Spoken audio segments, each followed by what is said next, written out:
Hello everybody and welcome to another episode of my video blog series. I am your host, Nick Renard, and today we are going to be going back to the basics a little bit with a video blog I set up called Ad Group Break-ups. This is going to be applicable to if you're setting up a campaign on Bing, AdWords, wherever. This same type of structure you'll be able to use it across any search engine marketing campaign. So let's go ahead and get started. All right.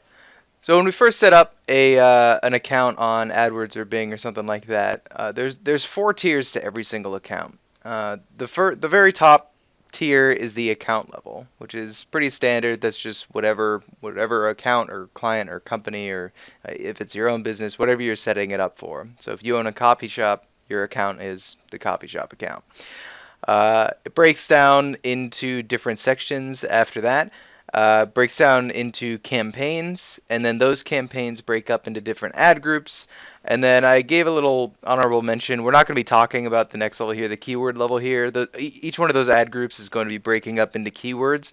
We're not going to be talking a lot about the keywords today, but within each one of those ad groups, you'll also see a bunch of keywords within each one of those. That's kind of how, just a visual for you on how it's set up.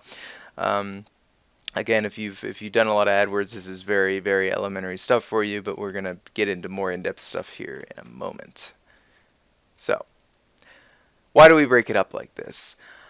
Each level, there's a core reason on each level why we break it up the way that we do. So the reason that the account breaks up into different campaigns is for budgeting reasons. You don't necessarily want to be spending the same amount of money on each campaign. And if your account, let's say your account spends, $4,000 a month on pay-per-click advertisement, not all those $4,000 are going into a single keyword for you. So we want to break that up into your different products or brand names or services or whatever you're advertising for. That's why we break it up at the campaign level, is so that we can separate budgets. The ad group level, the reason we break it up beyond that is that we want to be able to write separate ads within those campaigns. So the reason we have multiple ad groups is so that we can write different ads. So if we have a campaign and we want to break that campaign. I'm going to go over an example here in a second about it's going to be about lacrosse equipment.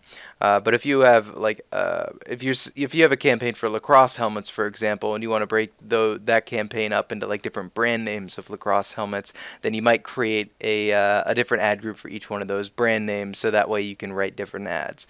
The reason we write separate ads or more custom tailored ads at that level is that by writing custom tailored ads to the keywords that are being triggered within those ad groups, we're going to be increasing our click-through rate. So if you type in like blue lacrosse helmets, for example, into AdWords, or I'm sorry, into Google, and an ad comes up that says exactly what you wrote in there, so blue lacrosse helmets, then you're going to be much more likely to click on it than if that headline said something more generic. So that's why we break it up. The other reason is that when we do have more granular ad copy for each one of those ad groups, then it's going to lead to Google giving us better quality scores. That's going to increase our ad relevance. It's going to make us pay less per click. It's going to get more people to click on our ads. It's going to do a lot of good things for our account. So that's kind of why we break it up at those levels. Let's go ahead and move forward here. Here's the example I was talking about. I made up an account called the Lacrosse Boss, which I actually figured out is actually a company. So hopefully I don't get in trouble with them. But let's pretend like you own a company called the Lacrosse Boss that sells all kinds of lacrosse equipment for all ages. So right then and there, that's what I was talking about with the coffee shop thing. That's your account. Your account is the Lacrosse Boss account. From there, you're going to be breaking down into different campaigns. So again, remember that campaigns are broken up for budgeting reasons so that we can allocate different amounts of money to each one of our products. So of course, as a sports equipment store, you're going to have certain products that are going to have larger profit margins, or are going to be easier to sell or harder to sell, or maybe you have more inventory or less inventory. So you're going to be allocating different amounts of money based on all those variables. So you can see here that if you sell helmets and sticks and apparel and gloves and shoulder pads and chest protectors and cups and jock straps and bags, and the list just goes on and on and on and on. Each one of those things can be a campaign that you can set up so that way you can allocate as much money or as little money as you want to helmets, for example, or to sticks or to apparel. So if one of those is more or less important for your company, it gives you more control over being able to allocate your funds across each one of your products. So once we break it down from the campaign level, we get to the ad group level. And again, remember that the ad group level is where we get to write custom tailored ads based on each one of those campaigns. So in this example, we're going to be talking about helmets. If someone who's looking up lacrosse helmets, there's a lot of different kinds of ways of typing in like different types of helmets that we want. So you can see some examples here of how I break it down. I get more granular on the helmets of if I were to look up, there's a big difference between someone typing in buy lacrosse helmets into Google and then someone typing in like a brand name, like buy STX lacrosse helmets, which is a brand name. Or someone typing in buy youth lacrosse helmets. That's like an age group that we're talking about. So, or the last example here is like different colors. So if they type in like blue or red or yellow lacrosse helmets, we want to write different ads based on each one of those. And you can see in the example here that I have 4 different ads, and the only difference is in the headlines. That based on what they typed in, we can write different ads to make them more custom tailored to the things that people are typing into Google. So within your helmets ad group, if you have, or I'm sorry, within your helmets campaign, if you have an ad group for STX lacrosse helmets, then you can write an ad that has the headline to say STX lacrosse helmets.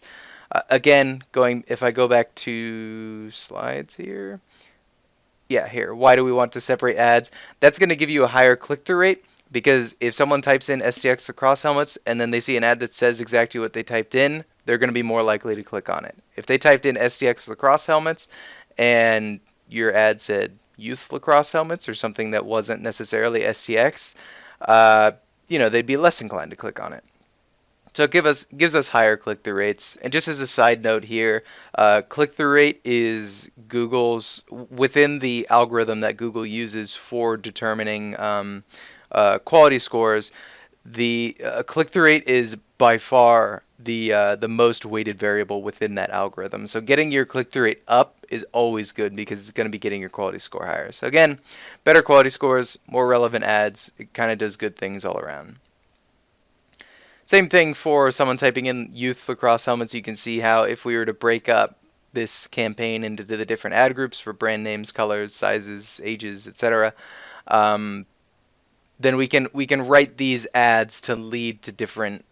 We can set up these ad groups to lead to different ads, so that way when it's more custom tailored to what our customers are typing into Google or what they're searching for. So, some tips on setting up these campaigns. Negative keywords is a big thing. Negative keywords, I think they're underused a lot. In fact, when I'm handed a lot of accounts, I don't see a lot of negative keyword work done in there, meaning that people haven't been going back through and trying to block out bad traffic. It's not necessarily that you want to only apply negative keywords to block out things that are completely irrelevant to your industry. So, for example, if you sell in this example, if you sell lacrosse equipment, you might want to add negative keywords for football equipment or soccer equipment or something like that, because that's not what you do. That makes sense. We can also use negative keywords at the ad group level or the campaign level to filter our traffic and make sure that it's getting funneled to the right spot. So you can see in the example here that if we have 3 different campaigns, one for helmets, one for gloves, and one for sticks, we can add negative keywords for the other products. So that way, you got to realize that Google is not 100% perfect with their algorithm. Sometimes you type buy lacrosse gloves online into your search query, and it'll show up with, ads for gloves or sticks or things. Every once in a while something slips through. So negative keywords are a good way of making sure that those search queries are being funneled to the right spot. The other reason you do it is that you can't really, people don't always type in simple things like buy lacrosse helmets. Like sometimes they type in like a paragraph of text, and when it's hard for Google to sometimes determine which key, or they also make typos. Sometimes it's hard for Google to determine which keyword they should be sending your ad to. So there's always going to be some level of leakage. So negative keywords is a great way to make sure that you patch that. So that way, if someone has the word gloves or the word sticks in their search query, that they're not being led to the helmets page. It's just a good way of making sure that your ads are more relevant. It's gonna do kind of the same thing that the rewriting the custom tailored ads did. It's gonna increase your click through rate and just make it so that again, that you don't have irrelevant traffic leading to your site or leading to the wrong pages on your site. A side note here, you can use the same strategy at the ad group level. The example that I first present here is just talking about the campaigns about blocking out like glove traffic from getting into the helmet campaigns. But you can also do it at the ad group level. So if you're within your helmets campaign and you have like a Warrior, Warrior is a brand name for lacrosse. If you have a Warrior ad group and then you have an SDX ad group, then you could negative SDX in the Warrior ad group and you could negative Warrior in, or did I say that backwards? You could negative SDX in the Warrior ad group and negative Warrior in the SDX ad group. Did I say that right? I don't know if I did. But you get what I'm saying. So that way, if someone types in Warrior, types in SDX, that they're actually, that you can be more confident that they're going to be led to the proper page for that. So another thing here is overlaps. Again, I talked about how people sometimes type in like a whole paragraph into Google, and a lot of the times they're going to be typing in things that are going to trigger quite a few keywords in your account. So you can see here, if someone were to search buy blue STX lacrosse helmets and gloves, that can trigger a lot of keywords. So it's triggering the helmets campaign, the gloves, the brand name, your generic campaign. If you have a generic campaign for just like lacrosse, people looking up lacrosse helmets, colors, it has the word blue in there. So you can see how it triggers quite a few of them right there. For the most part, Google is always going to choose your highest rank ad rank keyword to go with.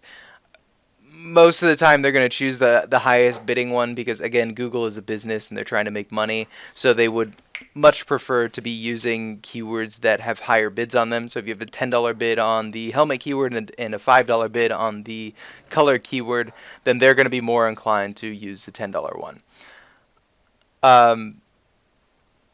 For setting up or deciding which assets to send them to, like if you're not sure where to send them to on a search query like this, you always want to use your best assets.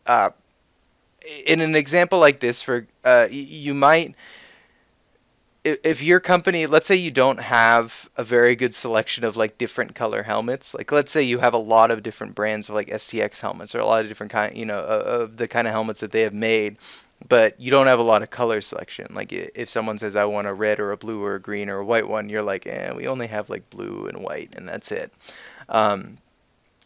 In an example like this, you would want to send them to the page that had the most variety. So you would not, it would be in your best interest to be sending people to a page with a lot of results of STX helmets. So if you have a bunch of different types of STX helmets and sending them to that asset, as opposed to sending them to a page that only shows that you have either blue or black of a certain type of helmet, you can see how giving them more variety makes it look better. Because if you get to that landing page where it's like, okay, there's only like one or two of what I was looking for on this page, there's not a lot of selection, it's not going to look as good.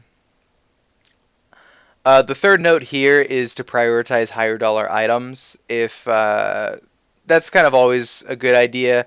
If they're making a search query for STX helmets, sending them to the more profitable landing pages is always a great idea. It's not going to hurt your quality scores or anything like that. It'd be, if you send them to a landing page with a more expensive item or a less expensive item. But yeah, prioritizing higher dollar items or assets that give you a better ROI, that's always a good idea. If you're ever unsure what, with the breakup that you have, and you're not sure if you want to send them to page A or page B, then I always say that when you're in doubt, always A/B split test. So if you're not sure about your landing pages, you can always write an ad for that ad group, and then create ad A and ad B, and ad A goes to one landing page, ad B goes to another landing page, and you can split test to see if one of those landing pages actually converts better for you. I like to let the data do the talking. So if after a month I see that one ad group one landing page is performing significantly better, then you could just choose to use that kind of landing page in the future.